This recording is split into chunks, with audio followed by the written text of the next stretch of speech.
5 تا از بهترین روش‌های درمان خانگی کبد چرب. هلو گایز، چطورید بچه‌ها؟ توی این قسمت میپردازیم به 5 تا از روش‌های درمان خانگی کبد چرب.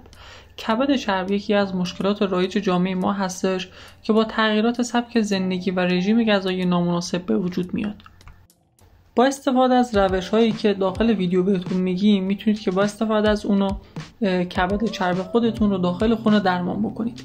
اولین مورد مصرف میوه و سبزیجاته که یکی از راه‌های مؤثر در درمان کبد چرب افزایش مصرف میوه‌ها و سبزیجاته که این مواد غذایی به علت آنتی‌اکسیدان‌هایی که دارن باعث میشه که کبد چرب شما از بین بره. مورد بعدی کاهش مصرف چربی‌های اشباع شده هستش. چربی‌های اشباع شده موجود در غذاهای مختلف مثل گوشت قرمز، بیسکویت، تنقلات میتونه که باعث کبد چرب بشه و اون رو تشدید بکنه.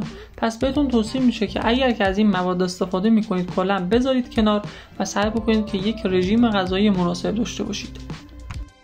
میرسیم به قسمت سوم، یعنی مهمترین قسمت درمان کبد چرب در خانه. برای اینکه بتونید کبد چرب خودتون رو داخل خونه درمان بکنید بهترین روشش ورزشه و اگر که میخواین خیلی سریعتر این اتفاق بیفته باید به صورت منظم ورزش بکنید و سعی بکنید که برای ورزش ها به صورت هوازی باشه که میتونه تاثیرش رو چندین برابر بکنه.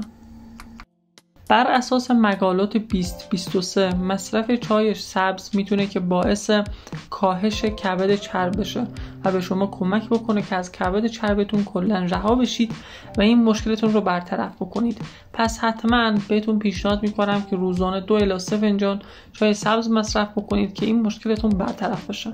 مورد آخر، مورد پنجم، کنترل استرس و خواب مناسبه. استرس مزمن و کمبود خواب میتونه که به افزایش خطر بروز کبد چرب منجر بشه. بنابراین برنامه‌ریزی برای کاهش استرس و ایجاد یک روال خواب منظم بسیار مهمه و میتونید که از روش‌هایی مثل مدیتیشن، تمرین یوگا، تکنیک‌های تنفس عمیق و ایجاد یک محیط خواب مناسب استفاده بکنید تا بتونیم که اگر که امکان ابتلا به شرایط بیماری کبد چرب رو داریم ازش جلوگیری بکنیم و به این بیماری مبتلا نشیم. خب بچه‌ها، مرسی که تا آخر ویدیو با من همراه بودین. اگر که کانال من رو ساب نکردین حتما ساب بکنید. هر نظر و ایده‌ای هم که داشتین داخل کامنت ها برام کامنت بکنید.